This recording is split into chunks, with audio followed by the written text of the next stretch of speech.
King Greg, is that all right? Yep. Let's jump in. Can we maybe two things, I guess, for reference, but right, it's in for reference, but I think it would be nice to have a little space to talk about taxonomy stuff and just like other tools. Okay. Don't know if today is the appropriate meeting, but I do have some interesting feedback from a bunch of 2-on-1s about the schedule table at some point. Okay.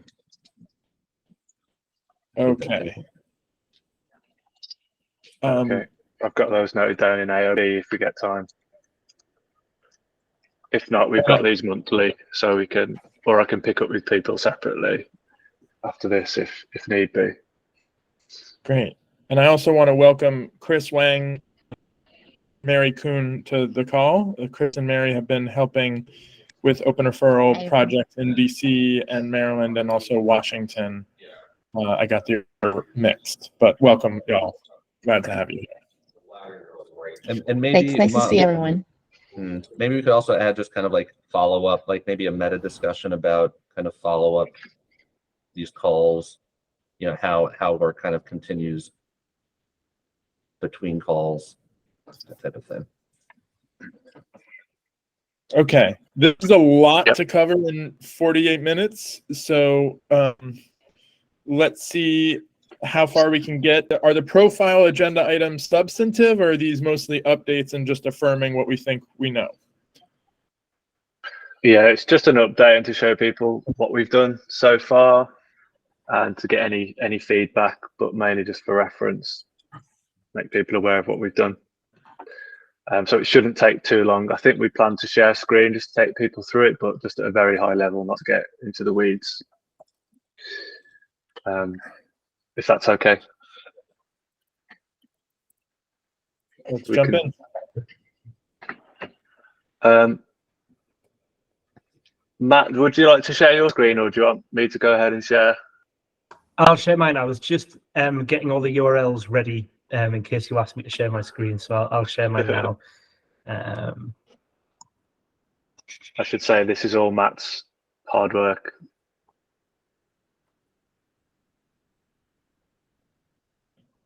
Great. So you should be able to see the HSDS docs or the Open Referral docs website on the screen. Is that all right? Yeah, got it.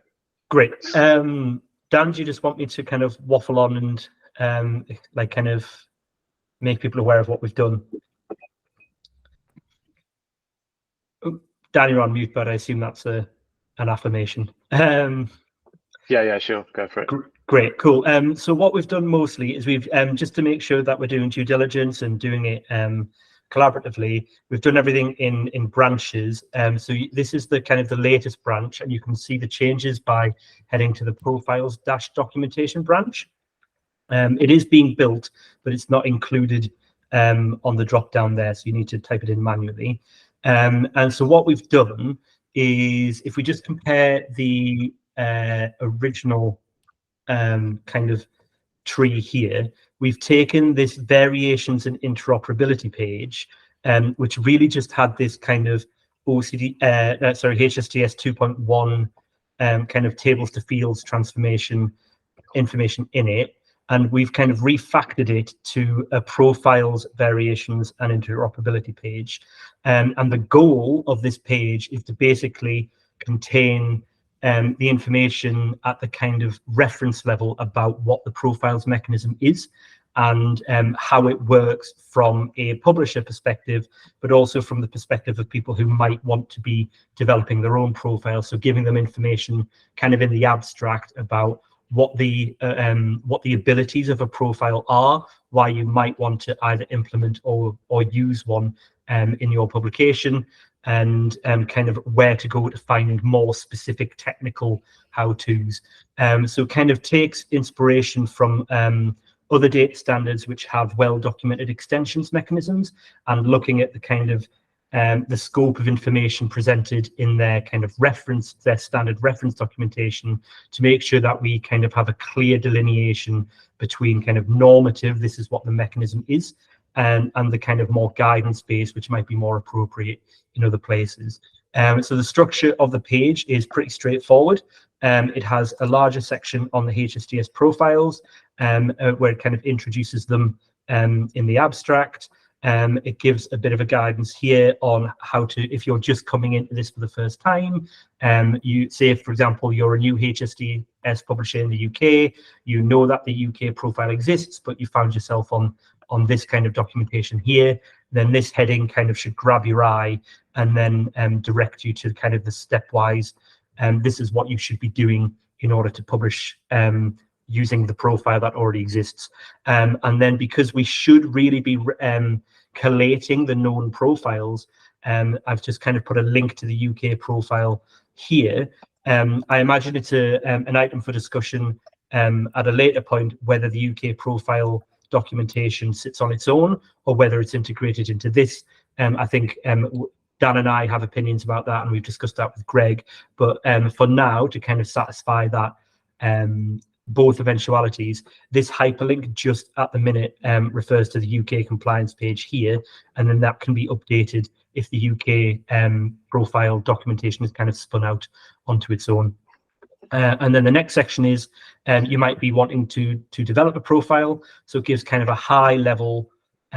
These are the three kind of steps that you'll go through in order to develop it. Make sure that you're talking to people, make sure you're not kind of doing this in isolation, and make sure that you get help and draw lessons from the community.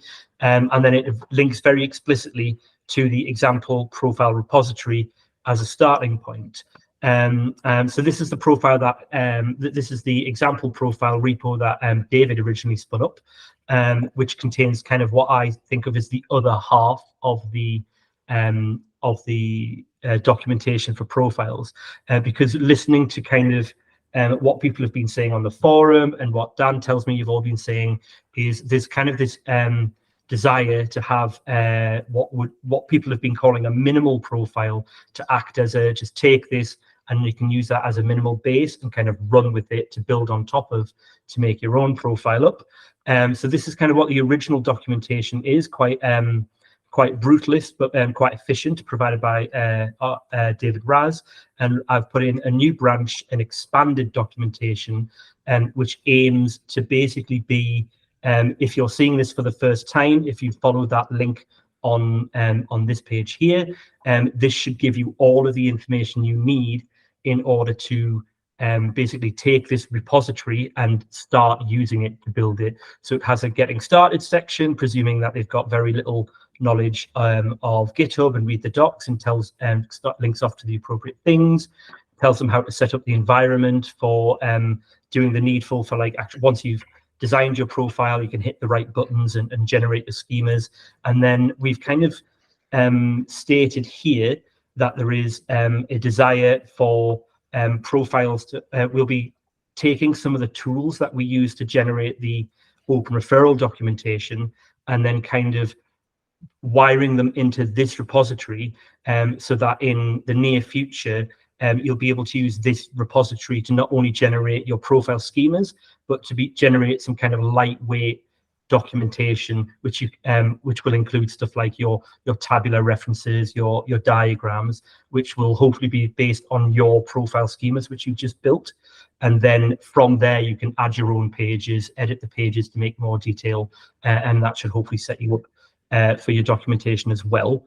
And then it just gives you a stepwise, here's how you would go about developing your profile using the tools in the repository, gives an overview of the structure of the repository, a quick note on things you need to know before you break stuff.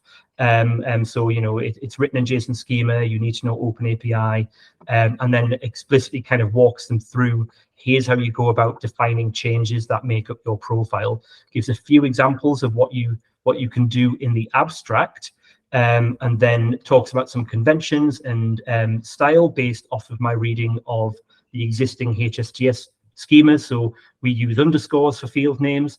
At a technical level, there's nothing to prevent a rogue profile developer using their own naming conventions, but I've kind of highlighted it here to kind of, in that community spirit, let's make it readable and keep it consistent for everyone. The final step, building up, running the the tools and explaining how they work so that people understand what they're doing and they're not just kind of running random commands.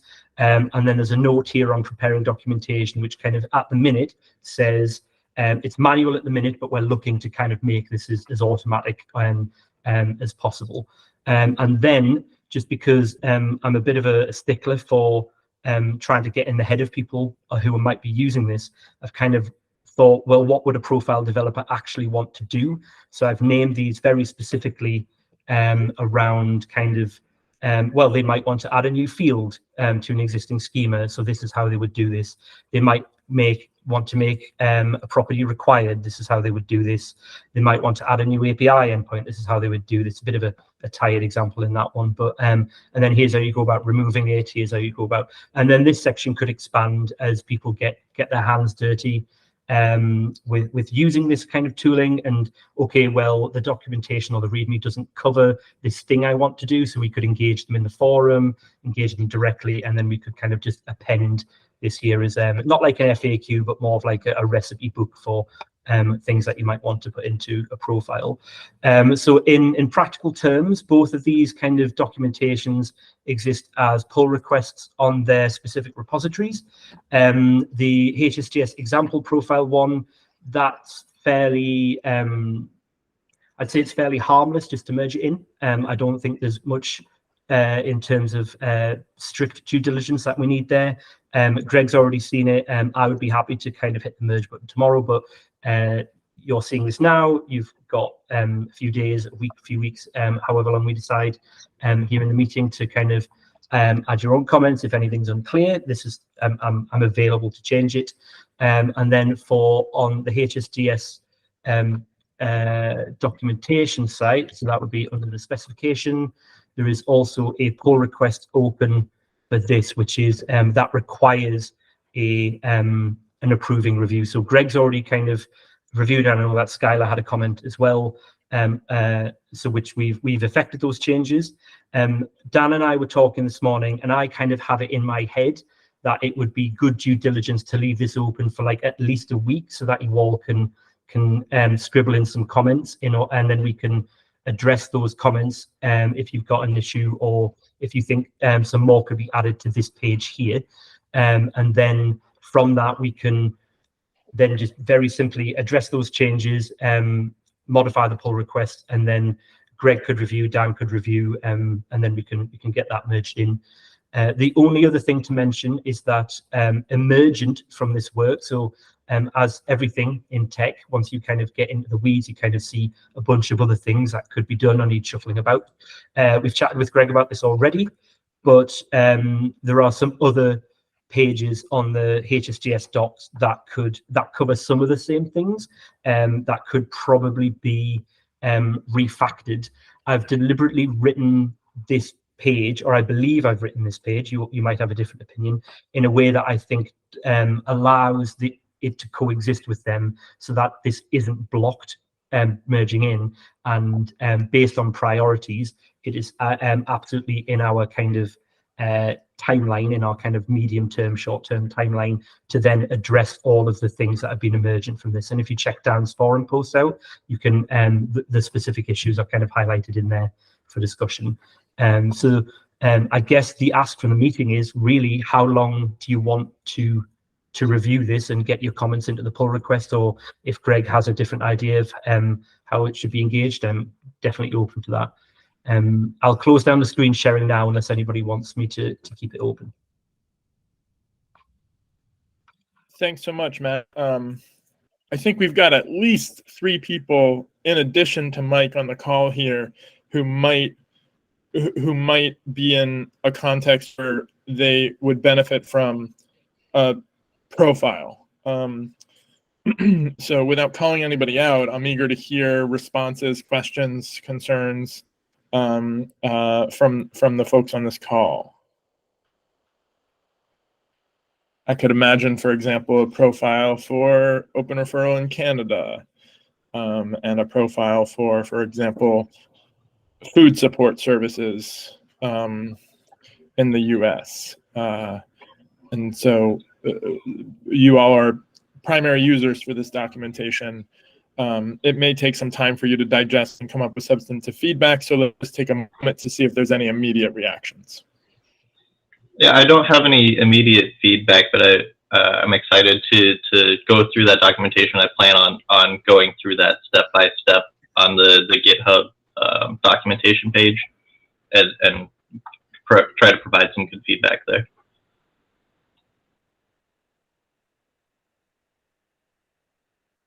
Any other immediate thoughts? I think we have more updates to follow on this from Mike with regards to the UK profile, and that may help us, better understand the scenario in which this is implemented.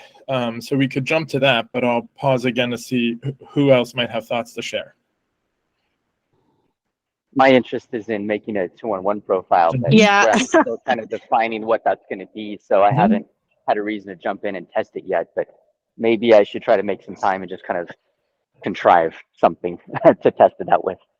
Well, Skylar, I also think we should formally bring this.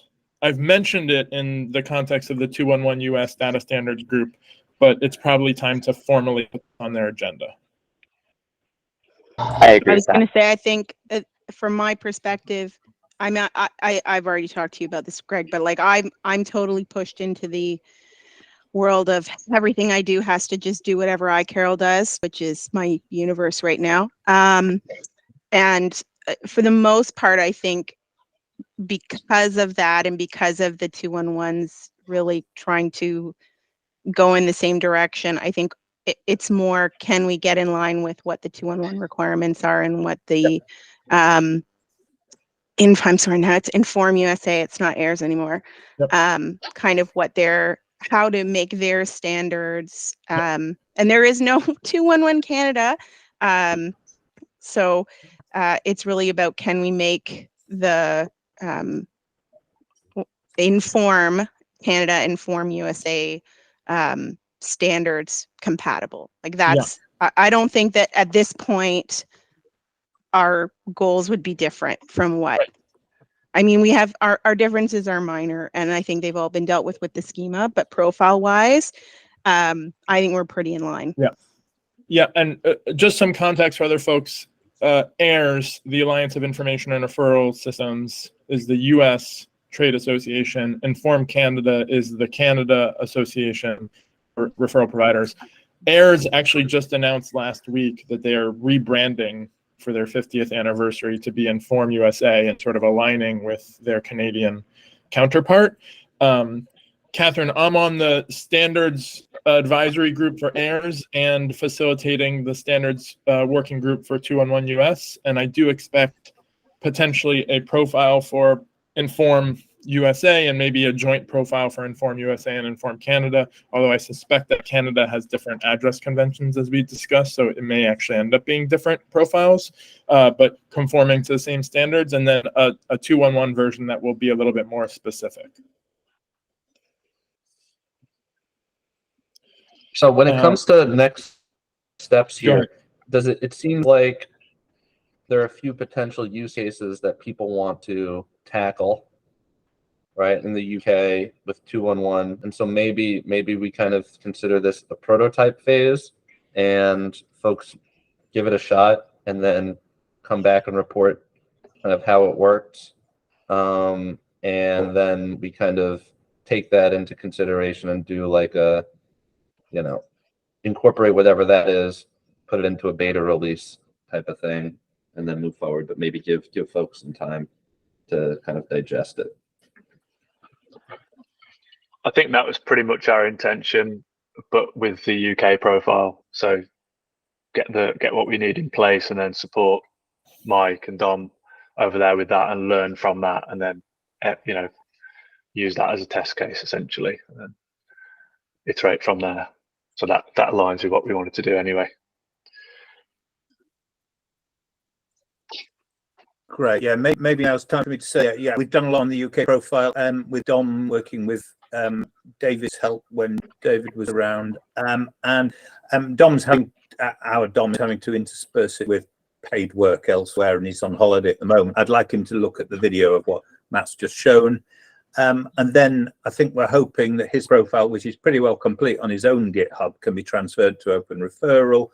that we can generate the tabular representations and the entity relation diagram, and then we can put it out to suppliers who are intending to conform with the next version of the API, i.e. the API that corresponds with HSDS 3. And Dom may have comments on that documentation. I can't guarantee he'll get all of that done until, I'm hoping, the end of August, but it may not be much before then. And, you know, we may want to tweak the profile in response to anything that suppliers balk at or say, you know, we can't comply with this, but we can comply with something slightly different.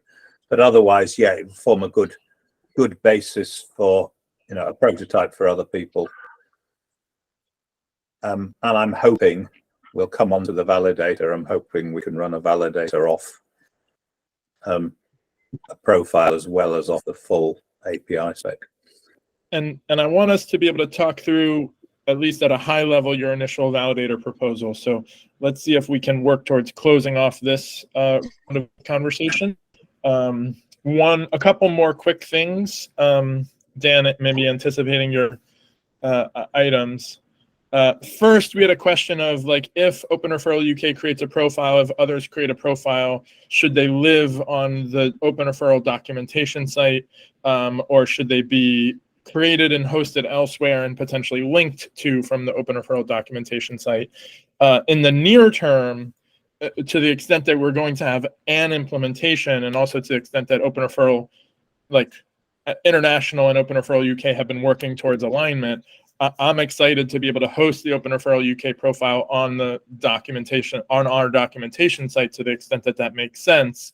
And then we can revisit the question for future profiles. And I assume we'd have, like, I'm guessing we'd have like an index of known profiles that just links out to them. But welcome any questions or suggestions about our path on that front from you all now or weeks ahead.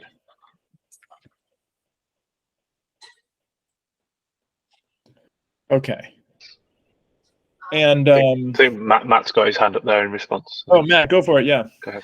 Yeah, just on that. So in principle, it should be about the same level of work to make sure that the example profile repository can generate documentation and then provide some lightweight kind of tutorial on here's how you take that documentation and spin up your own doc site. So that might be in place and ready for when Mike needs his thing. So we might be able to kind of circumvent having to integrate it. Of course, if the book lands and we go, okay, well, yeah, we'll just have to integrate it, we will just do it. But just let you know and let everyone know that we're aiming to have things in place so that we don't need to then later reproduce the work of extracting the stuff that's inside the documentation that you've wired in already. Am I right in saying we can have the actual text in the Open Referral GitHub, but we can auto-generate HTML pages from that in a separate location?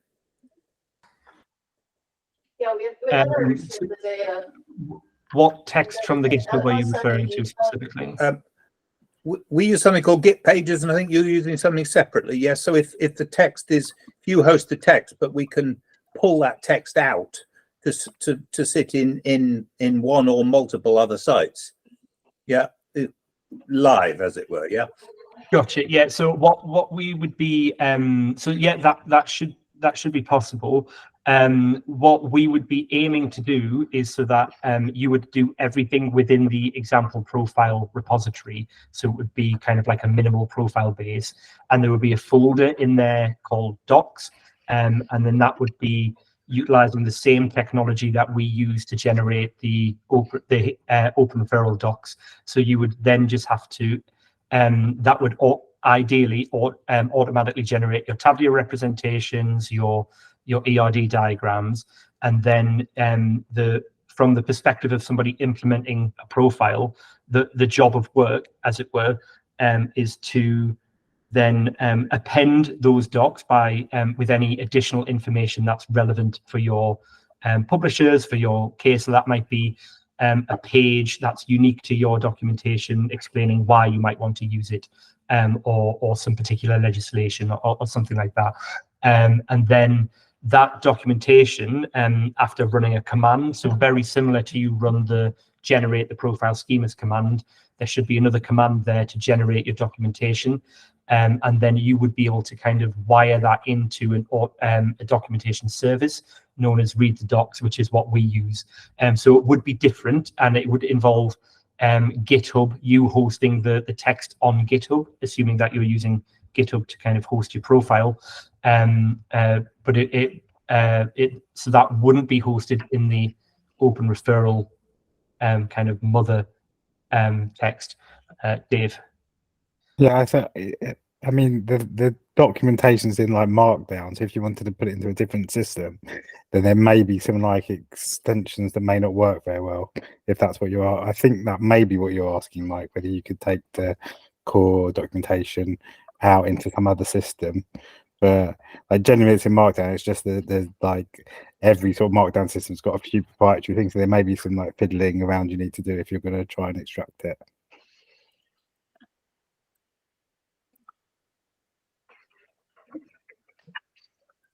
I think that makes it, but in the long run, hopefully we can have it all under one banner, as Matt was saying, like with the same system.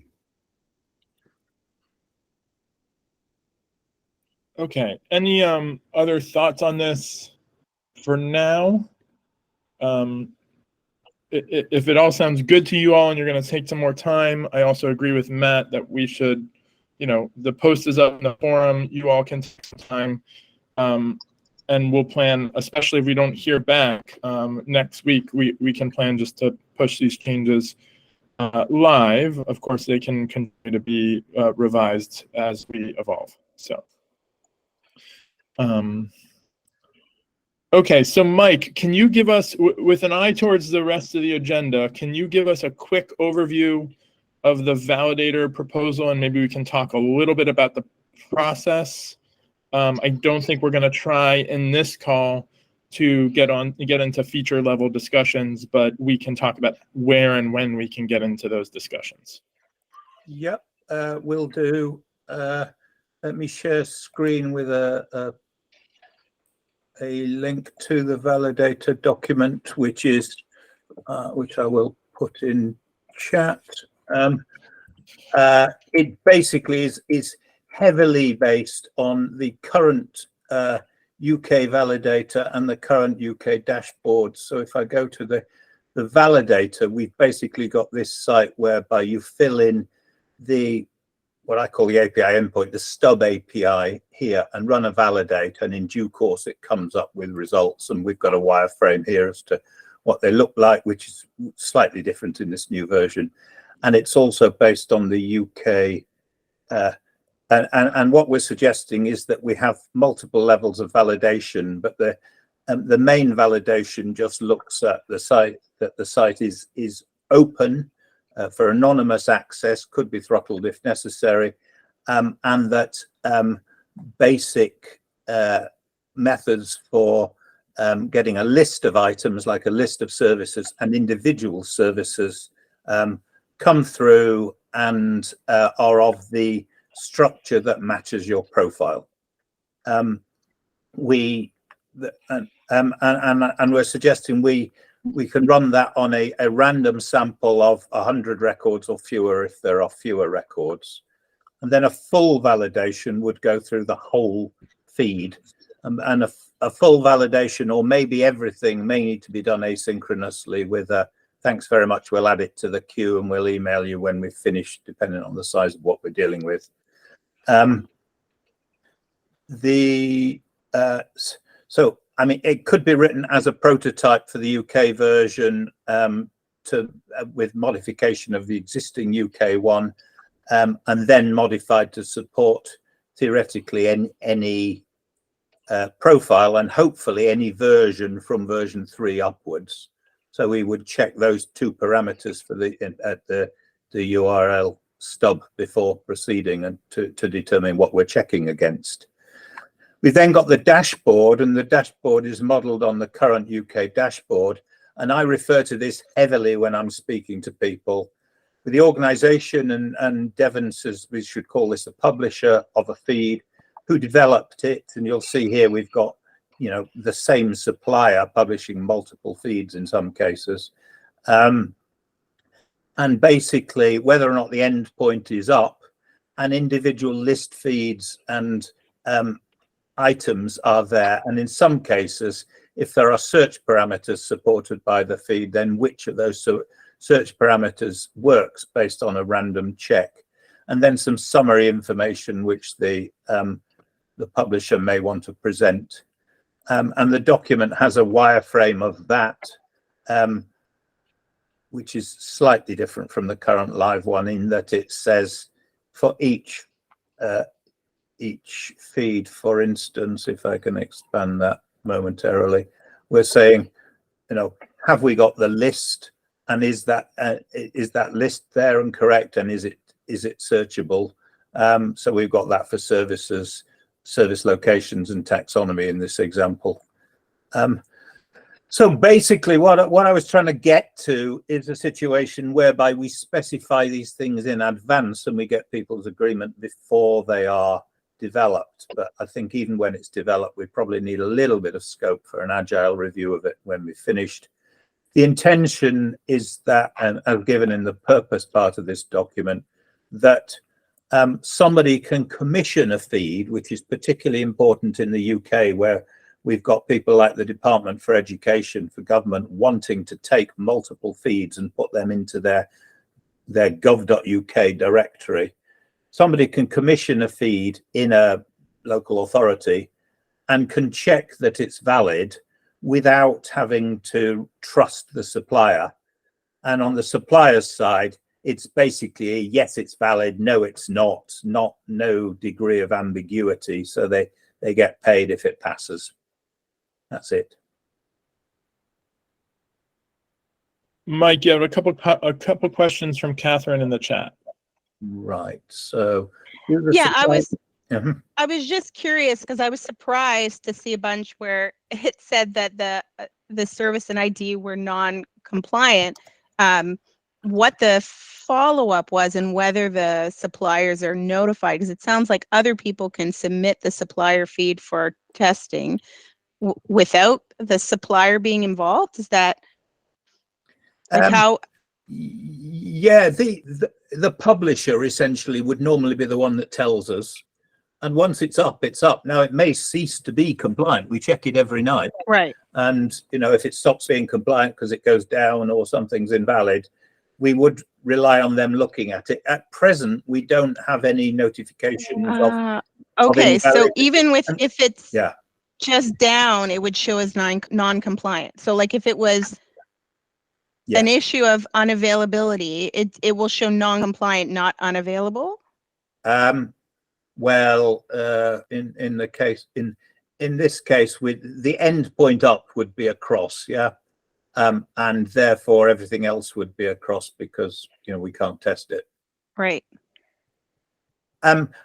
It may be a valid optional addition, which could be a kind of notify by email one or a list of people if a degree of compliance isn't achieved. That could be an enhancement that you might be looking for, Kate.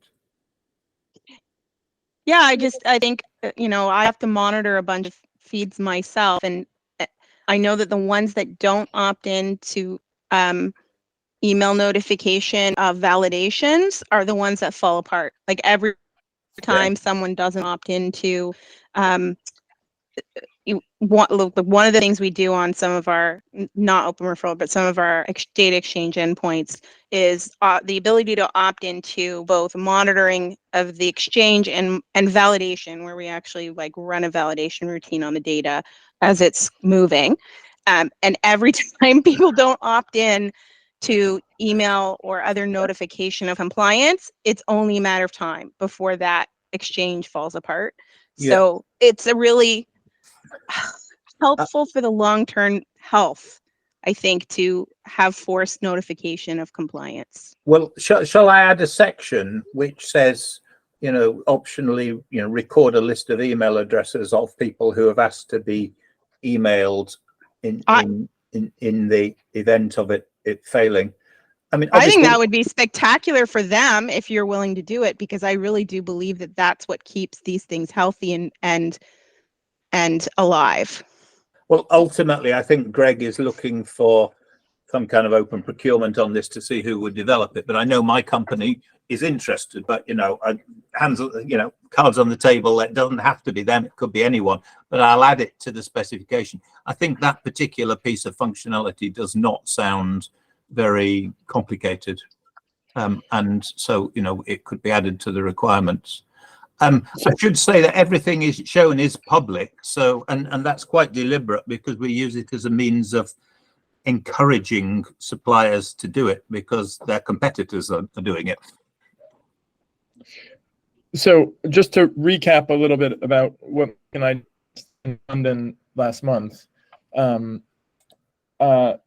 Open Data Services Co-op builds validators and transformers for other standards. They have a whole stack called Cove that involves validation. And that said, they also recognize that that's actually like a complex and resource-intensive undertaking to build this into Cove for Open Referral.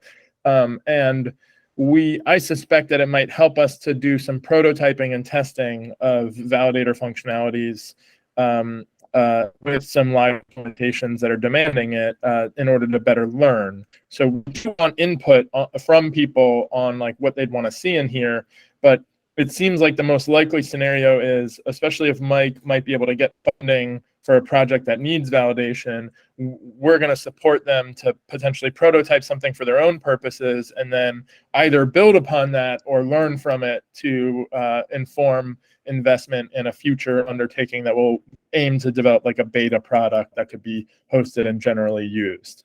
Our current thinking, although we're open to other ways of approaching this need. Matt, I see your hand up. Go ahead. Yeah, so I just put my hand up because you mentioned Cove. So for the transparency people in the room, like we have, like Greg mentioned, we have a stack called Cove, which is mostly designed with an eye to validating kind of, is this data conformant to this schema, which is about half of the job that is specified in kind of this validator spec. What it doesn't do very much so is check whether the API endpoints exist and whether they're returning the right things, which is kind of the missing piece here. And because so I'm not a professional software developer, my computer science degree is very dusty at this point, but because our software developers thankfully are quite clever, libcove exists, which means that if we wanted to reuse it so that we're not reinventing the wheel, the part of this specification which says it should validate the output of the API, that job might have already been done and it could reuse it. So that could potentially save whoever is developing this some time, and they could focus on, well, how do we confirm that the API endpoints are there, that and then checking the profile. So that's the way that the HSDS API specification works. I was wondering, Mike, do they even need the stub of the API endpoint? Because we could just give them the base URL that could, because they should be implementing the root endpoint, and that should give them a link to the Open API specification for the profile or for the API, and then the validator could then automatically parse that and then check that each of those endpoints are function. I see David's. I might have said something very similar. Yeah, what I call stub and you call base is the same thing, I think. Yeah, they agree. It's the same thing. That's what I was going to say. That I knew the difference in terminology. Yeah, the difference with sort of Cove is, because I helped write Cove a while ago, is that it's much more thorough on like the validation step, like what kind of data is it, like gives you more information about like what fields are like that you've added that are not in the standard, that are not in the profile, and it gives loads of other sort of rich about it. That's what Cove's dedicated towards, like much richer validation checks. Well, this is sort of just maybe validating against the schema generally, but it doesn't have like good, strong reports. So there's slightly different use cases. So most of this is more the API validation and just giving like a yes or no, but not giving like really detailed reports saying this line in your thing is wrong. What's the reason why it's wrong? And giving you stuff like that, which is what Co's been. So these are slightly different use cases, but I think in the long run, both sort of very valuable in terms of like good reports to see why people have got stuff wrong is really good. And that's what Co was focused on. Well, this is more just like checking generally the dashboard, like whether it's good or not, and doing some extra stuff with APIs. And so it's like it's hard. Yeah, the one tool in the end would hopefully do all those things. But yeah. Okay. So I mean, do you agree that this tool is the appropriate scoped tool for the use case that we have here, or for the where Open Referral is at, or do you think that we need something more that goes, I don't know, something different? Well, me personally, I think it's to do what obviously what Mike, I think what the UK do is very important in terms of like checking stuff. I see them as slightly different things. Like a good like validation tool, like I feel that should be almost like a separate library to the API checking stuff. And at the moment, it's sort of they're built into one big tool, and like ideally they would be separate so they can be worked on separately, but that also takes like a longer time to do it separately. And to have so if people don't want to like validate their own system, they don't necessarily have to upload it to this tool, or they can do it, there's other mechanisms for them to do it, but to do it that way is more difficult, and like because everybody needs to agree on the integration and stuff. So ideally it would be that way, but as a prototype, I think it makes sense to have it maybe all in one tool. But the general like scope of what is like needs is good. I just think that the validation stuff could be a lot better. There could be so much stuff you could do to make the validation a lot better than the basics that are in the doc that Mike has sort of outlined. So maybe this is a good first step, and then Okay. So Mike, so far I've heard positive feedback. Obviously it's still work in progress, but for now, I assume this is something we might want to revisit more during the summit when we have more time. But my understanding is right now, Mike, you're shaping something that's going to work for your purposes, and we're hoping that those purposes are going to be funded soon, which would give you an opportunity to test it out. Yeah. I do have resources that I can commit to building this sort of thing. So, you know, if for whatever reason we need to invest in it from Open Referrals, and that's possible, though I'd like to reserve those to be able to invest in something once we've, you know, got a prototype in hand and we know more specifically what we want to build out for general purposes. So yeah, if you could say something of that nature when the UK cross-government group meet, Greg, it might encourage them to come up with a bit of money. I don't want to be the person asking for the money, but it might be more appropriate that you and others do. And yeah, I think you know, we could go a lot further, and it may well be that when people come back saying, why am I not compliant, you know, well, a lot of what David suggested is valid. Also, when we're looking at future versions of HSDS, it would be very interesting to see what other people have added. And if there's a tool that brings that to our attention, then that's all the better. Okay. Any other final observations or questions on this issue? Okay. I'm going to ask Sky, I'm looking down the agenda, if you're able to write up the issue with regards to the schedule table and submit it to the forum and or the GitHub issues queue. That's something we can table for future conversations once something's been written up and we can discuss. And I do want to hear what questions you had in mind with regards to the process for following up on these calls, but let me put it in the context of a quick overview of the summit that we're planning.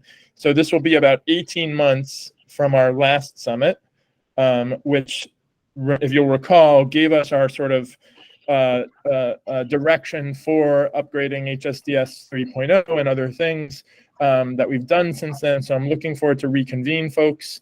We've picked a couple of days in September that I'm optimistic our open services co-op team will be able to join. unless Dan gets sucked into a extremely lengthy jury duty, which is still possible. We might miss Dan.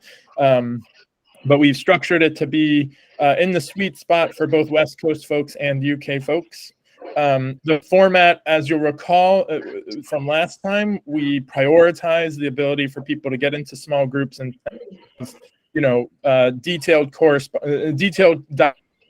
in intimate settings. There's not going to be talks or panels. It's going to be self-organized so that you all can discuss the things that you want to discuss. We getting your input on what agenda items you think we want to make room for. And I would also welcome your input for what specific who we specifically should invite in. I've put out general invitations to the forum. I'm also going to mention it to the AIRS community. It would be great to have a group in the range of 30 people. So it's larger than this, but not so large that it becomes unwieldy. But that means we want to be intentional about who we specifically reach out to invite them to participate. So eliciting more suggestions for potential participants and also agenda items as of now. And let me know if you have any questions about the upcoming summit. We've got about a little under 6 weeks. And as before, Gunnar and I will be co-facilitating. So if you all haven't met Gunnar, in my opinion, he makes sure that the time that people spend in these kinds of meetings feels like it's well spent. Any questions about the summit plans or suggestions that I'll probably have to take you up on and follow up afterwards? Okay. Devin, let's talk a little bit at least about this next meeting in light of the summit, and then during the summit we can create space for more time about our working cadence and process around these technical stand-ups. Did you have any thoughts that you wanted to share to close us out?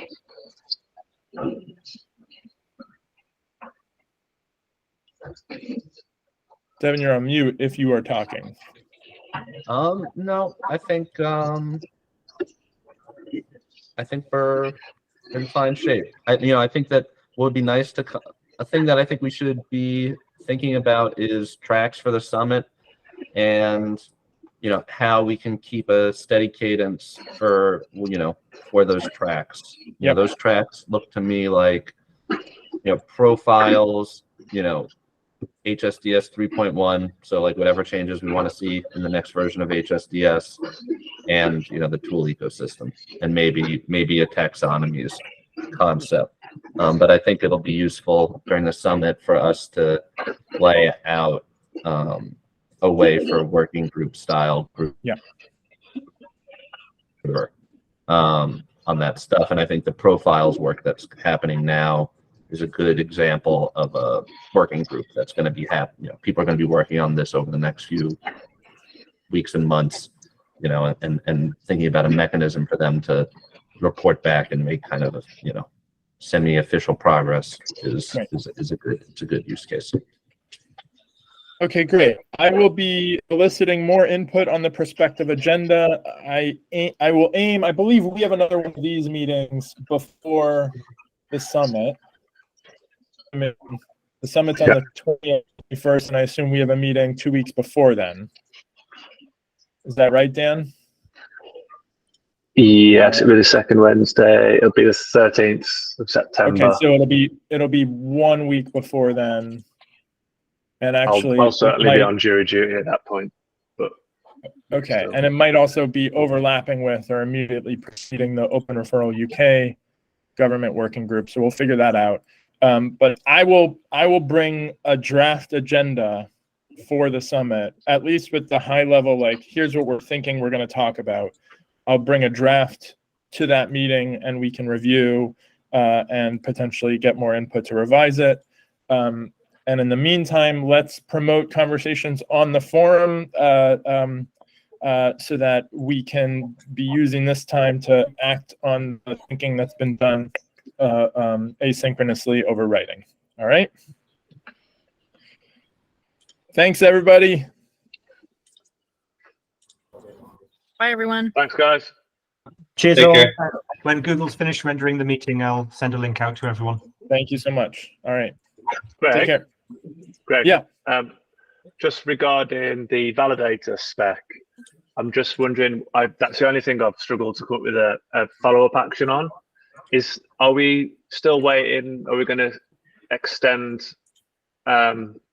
the feedback period on Mike's post or promote that more widely, or are we happy with that? Like, what's the next steps there? That's the only thing I'm not sure. So, I mean, I think, yes, we're going to extend the feedback. We would presumably, like, if we get more substantive feedback or like people want to discuss it, like I assume that would be one of the things that we make time for in the summit.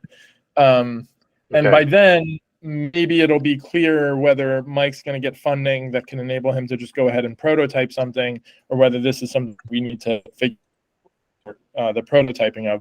I'm not trying to make those decisions now. Yeah. So yeah, so no, yeah, that makes sense. I think, yeah, we just leave that post open as one of our prioritized standing discussion topics. Great. Okay. I think I've covered those follow-up actions sufficiently, so I'll follow those up. All right. Brilliant. Thank you, Dan. Thanks, guys. Thanks. Thank you, Devin. Bye-bye. Bye.